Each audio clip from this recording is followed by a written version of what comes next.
ఈరోజే కార్తీక మాసంలోని 20వ రోజు, అలాగే కార్తీక మాస షష్ఠి. ఈరోజు సుబ్రహ్మణ్యుడికి సంబంధించిన ఈ కథలను విన్నా, చదివినా, చెప్పినా, వినిపించినా సకల శుభాలు కలుగుతాయి. జన్మల దోషాలు తొలగి కోటి జన్మల పుణ్యం వస్తుంది. మరి ఆ కథలేంటో ఇప్పుడు ఈ వీడియోలో తెలుసుకుందాం. ముందుగా దేవసేన సుబ్రహ్మణ్యుల కళ్యాణం. అరిష్టనేమి అనబడే ఒక ప్రజాపతి కుమార్తె దేవసేన. ఈమెకు దైత్యసేన అనే ఒక చెల్లెలు ఉంది. ఒక రోజున దేవసేన తన చెల్లెలైన దైత్యసేనతో కలిసి ఆడుకుంటుంది. ఆ సమయంలో అక్కడికి ఒక రాక్షసుడు వచ్చి దేవసేనను భయపెట్టి ఎత్తుకుపోయే ప్రయత్నం చేశాడు. దేవసేన బిగ్గరగా కేకలు పెట్టింది. ఆ సమయంలో ఇంద్రుడు ఆకాశ మార్గంలో ఐరావతం మీద వెళ్తున్నాడు. ఆయన వెంటనే తన వజ్రాయుధంతో ఆ రాక్షసుణ్ణి సంహరించి అరిష్టనేమి కుమార్తె అయిన దేవసేనను కాపాడాడు. తరువాత ప్రజాపతితో ఇలా పలికాడు: ఈ దేవసేన నా కుమార్తె ఇవాల్టి నుంచి నా దగ్గరే పెంచుకుంటాను, దైత్యసేన మీ దగ్గరే పెరుగుతుంది అని అరిష్టనేమికి చెప్పి ఆమెను తీసుకువెళ్ళి పెంచాడు. దేవసేన పెరిగి పెద్దదవుతూ ఉంటే ఇంద్రుడికి ఒక ఆలోచన వచ్చింది. ఈ దేవసేనను దక్కించుకోగలిగిన వాడు పరాక్రమంతో పాటు కారుణ్యము అపారంగా కలిగిన వాడే ఉండాలి. అలాంటి వాడికి ఇచ్చి వివాహం చేస్తాను అనుకున్నాడు.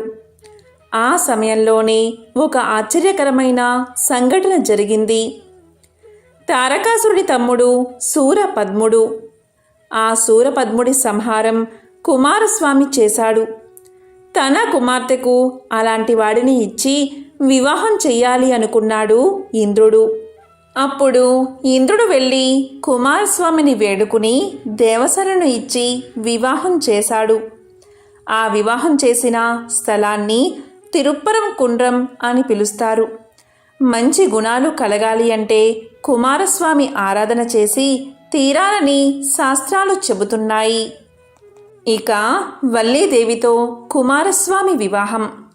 పురాణాలలో కుమారస్వామి శ్రీ వల్లీల వివాహం ఎంతో విచిత్రమైనది. దీని వృత్తాంతం తప్పకుండా తెలుసుకోవాలి. కుమారస్వామి స్వర్గంలో విహరిస్తూ దేవసేనతో కలిసి సుఖాలు అనుభవిస్తున్నాడు. ఆ సమయంలో నారదుడు అక్కడికి వచ్చాడు.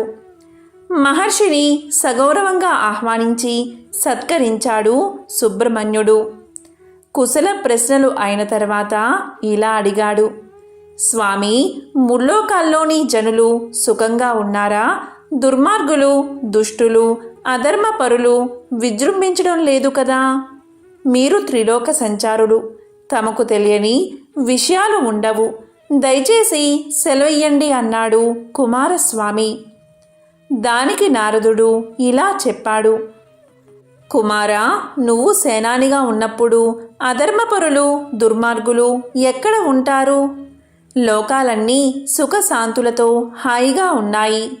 అయినా ఒక్క విషయం, ఇక్కడికి కొంత దూరాన పులింద దేశమున్నది. దాన్ని బిల్లరాజు పులిందుడు పరిపాలిస్తున్నాడు.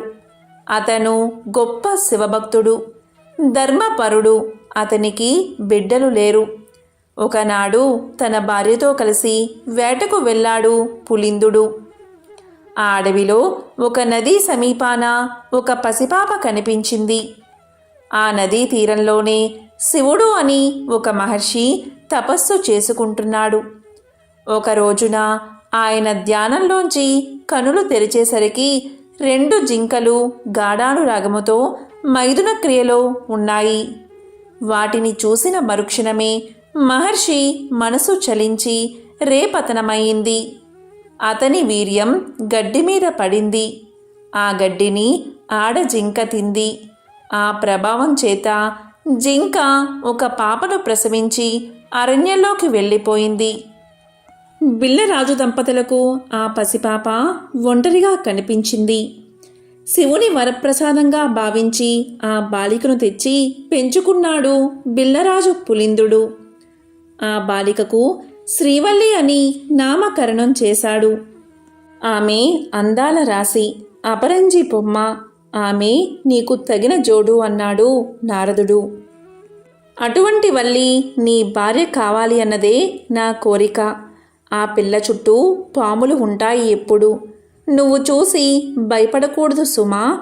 ఎవరు ఆ పిల్ల ఒంటిని పట్టినా పాములను చూస్తారో వాళ్ళు ఆ పిల్ల సౌందర్యాన్ని చూసి ఉండలేక పొంగిపోతారు అన్నాడు నారదుడు. ఆ మాటలు వినగానే కుమారస్వామి మనసు వికలమయ్యింది. శ్రీవల్లి ఎంత అందగత్తె కాకపోతే నారదముని ఆమె గురించి చెబుతాడు. ఆమెను చూడాలి. ఆమెను వివాహం చేసుకోవడానికి తల్లిదండ్రులు దేవసేన ఒప్పుకుంటారా అని పరిపరి విధాలా ఆలోచిస్తున్నాడు. అలా ఆలోచిస్తూ సుబ్రహ్మణ్యుడు బిల్లపురానికి వెళ్ళాడు. ఆయన వెళ్ళడానికి ముందే నారదుడు ఆ ప్రాంతానికి చేరుకున్నాడు. నారదుడికి బిల్లరాజు ఎదురు వచ్చాడు. మంచి మంచి పువ్వులు, తేనె, పళ్ళు తీసుకువచ్చి నారదుడికి పెట్టాడు. అప్పుడు నారదుడు బిల్లరాజుతో, నీకొక శుభవార్త చెప్తాను.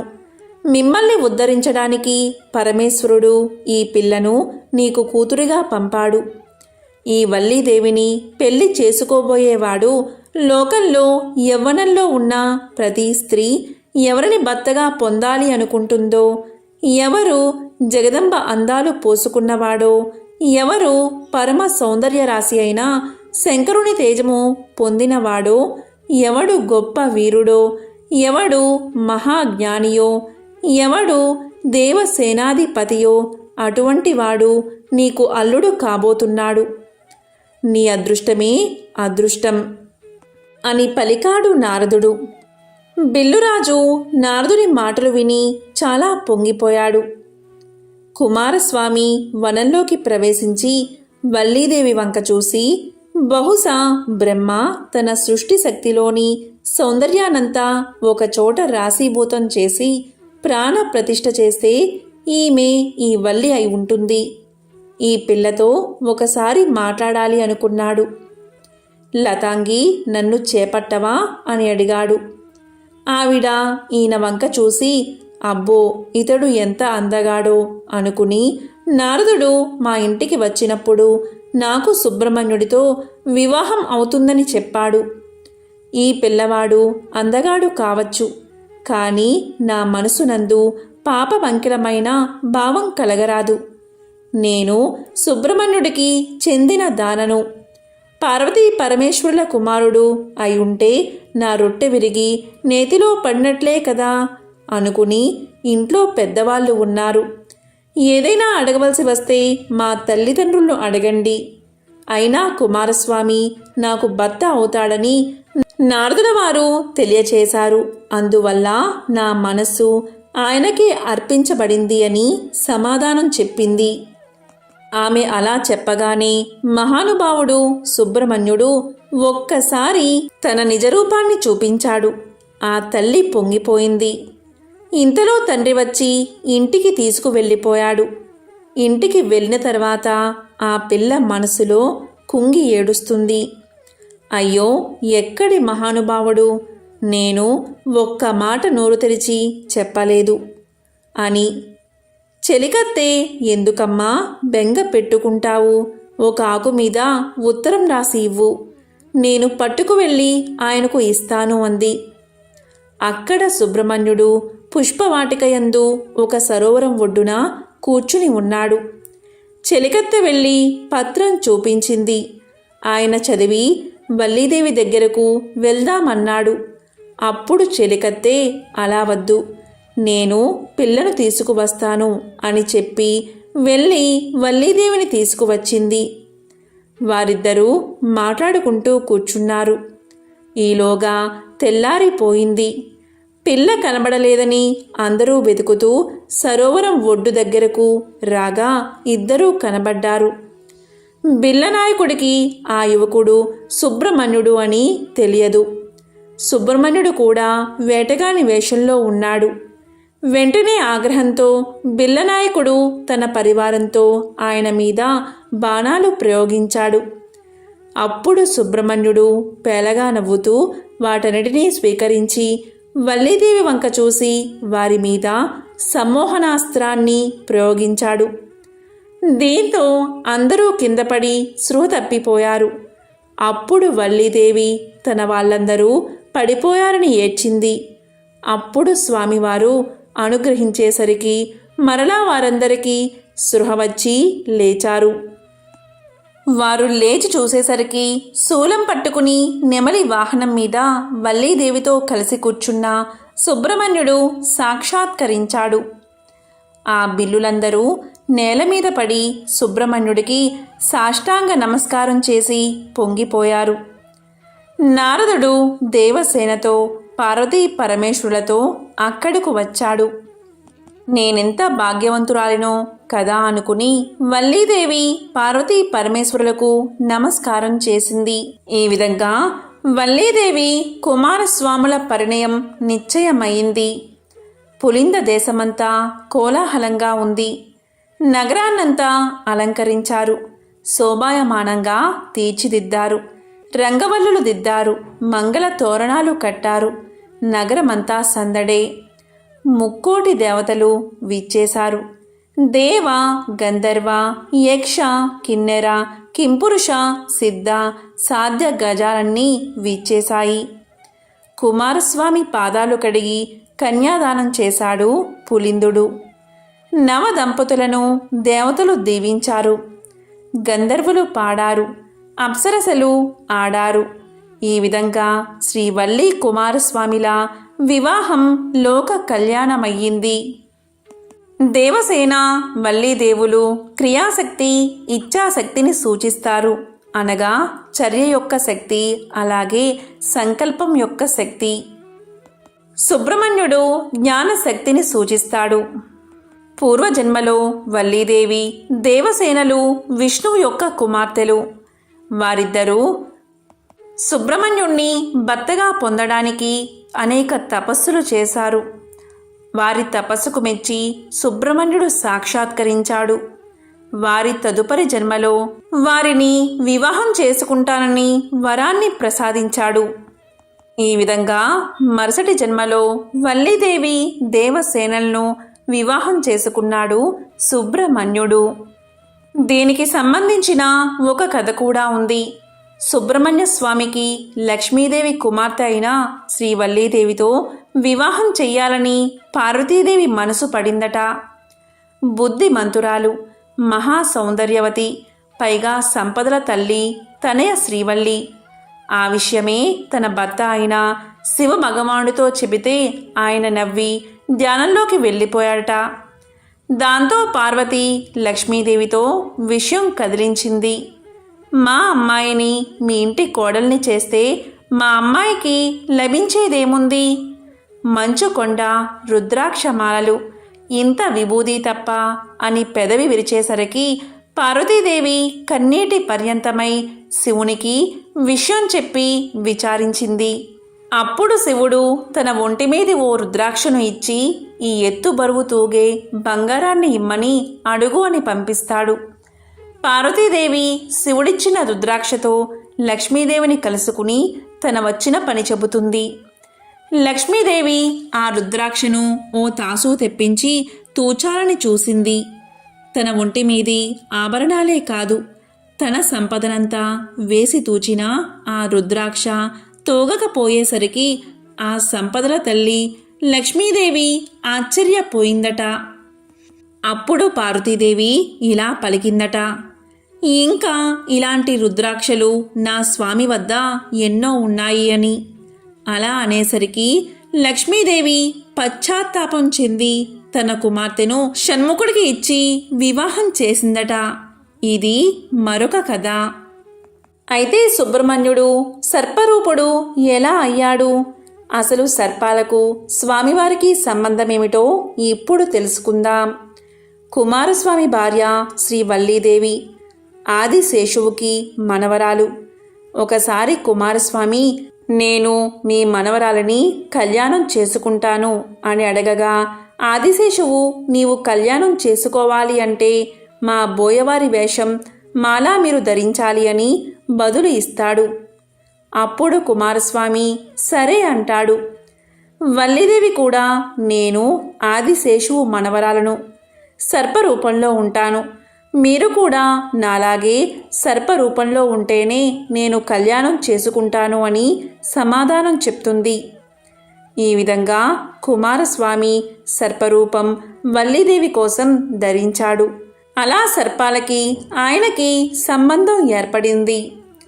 ఎంతో పవిత్రమైన విశేషమైన ఈరోజు శ్రీ వల్లీ దేవసేన సమేత శ్రీ సుబ్రహ్మణ్యేశ్వర స్వామి యొక్క వివాహ కథలను విన్నా, చదివినా, చెప్పినా, వినిపించినా సకల శుభాలు కలుగుతాయి. అన్ని రకాల దోషాలు తొలగి మహాపుణ్యం కలుగుతుంది. సుబ్రహ్మణ్యేశ్వర స్వామి వాహనం ఏది అంటే నెమలి అని టక్కున చెప్పేస్తారు. కానీ ఆయన చిత్రాల్లో ఒక మూలాన కోడిపుంజు కూడా కనిపిస్తుంది. మన దగ్గర తక్కువే, కానీ తమిళనాడులో అయితే కార్తికేయుని ఆలయాలలో కోడి పుంజుల్ని పెంచుతూ ఉంటారు. ఇంతకీ కార్తికేయుడికి కోడిపుంజుకి మధ్య అనుబంధం ఏమిటి? ఈ విషయం తెలియాలంటే ఆయన జన్మ వృత్తాంతాన్ని ఒకసారి గుర్తు చేసుకోవాల్సిందే. దక్ష యజ్ఞంలో తన భార్య సతీదేవి మరణించడంతో శివుడు తీవ్ర వైరాగ్యంలో మునిగిపోయాడు. ఒక పక్క శివుడికి భార్య లేదు, మరో వివాహం చేసుకునే స్థితిలోనూ లేడు. ఇలాంటి సమయంలో ఆయనకి సంతానం కలిగే అవకాశం లేదని ముల్లోకాలు భావించాయి.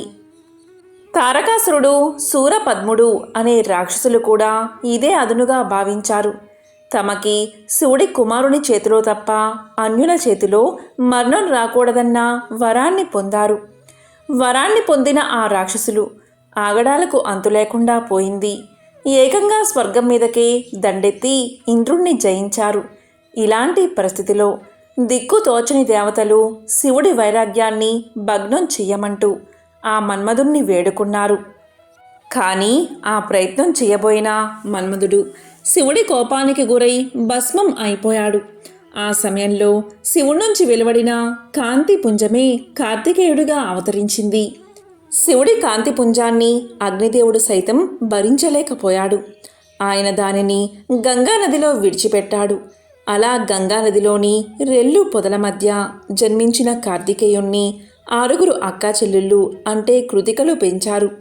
కొన్నాళ్లకి కార్తికేయుడు తన తల్లిదండ్రులు చేరుకున్నాడు. తాను అవతరించిన కారణాన్ని తెలుసుకున్న కార్తికేయుడు తారకాసురుని మీద యుద్ధానికి బయలుదేరాడు. ఏకాదశ రుద్రులు తోడురాగా తల్లి పార్వతీదేవి ఇచ్చిన వేలాయుధాన్ని చేపట్టి కార్తికేయుడు యుద్ధానికి బయలుదేరాడు. తమిళనాడులోని తిరుచెందూరు ప్రాంతం వద్ద కార్తికేయుడికి రాక్షసులకి మధ్య ఘోర యుద్ధం జరిగిందని చెబుతూ ఉంటారు.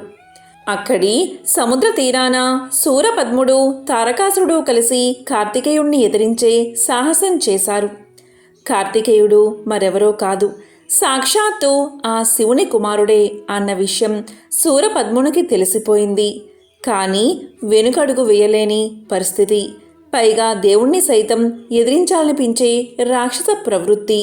దాంతో రొమ్ము విరుచుకుని కార్తికేయుని మీదకు యుద్ధానికి బయలుదేరాడు. కానీ యుద్ధంలో తన సైనికులు, సహచరులంతా ఒక్కొక్కరే మరణించడం చూసి శూరపద్మునికి భయం పట్టుకుంది. దాంతో శూరపద్ముడు ఒక మామిడి చెట్టు రూపాన్ని ధరించి కార్తికేయుడి నుంచి దాక్కునే ప్రయత్నం చేశాడు. కానీ ఆ షణ్ముఖుని కంటి నుంచి తప్పించుకోవడం సాధ్యం కాదు కదా. కార్తికేయుడు తన వేలాయుధంతో ఆ మామిడి చెట్టును 2గా చీల్చాడట. దాంతో చెట్టులోని సగభాగం నెమలిగాను, రెండో సగం కోడి పుంజుగాను మారిపోయాయి. నెమలిని తన వాహనంగాను, కోడిపుంజుని తన ధ్వజంగాను మార్చుకున్నాడు కార్తికేయుడు. అలా ఆయన పక్కకు కోడిపుంజు వచ్చి చేరింది. కుమారస్వామికి 2 భార్యలున్నారు. వారే వల్లీ దేవసేనలు. షణ్ముఖుడి 6 ముఖాలు పంచభూతాలను, ఆత్మను సూచిస్తాయి అంటారు. ఇంకా అవి యోగ సాధకులకు షట్చక్రాలకు సంకేతాలు. ఇంకొద్దిగా దీర్ఘంగా వివరిస్తే ఈ శరీరం ఒక పుట్ట, ఇందులో ఒక పాము ఉన్నది. అదే వెన్నుపూస లేక వెన్నుపాము. మనిషికి ముందు మూత్రాశయం, వెనుక మలాశయం. ఈ రెండిటి మధ్య కుండలిని పాము వలె 3 చుట్లు చుట్టుకుని ఉంటుంది.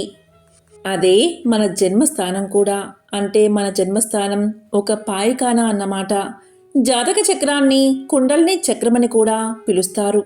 సాధకులు ఈ కుండల్ని గురువు అనుగ్రహంతో లేపి వెన్నుపాము ద్వారా సహస్రానికి చేర్చడానికి ప్రయత్నిస్తారు.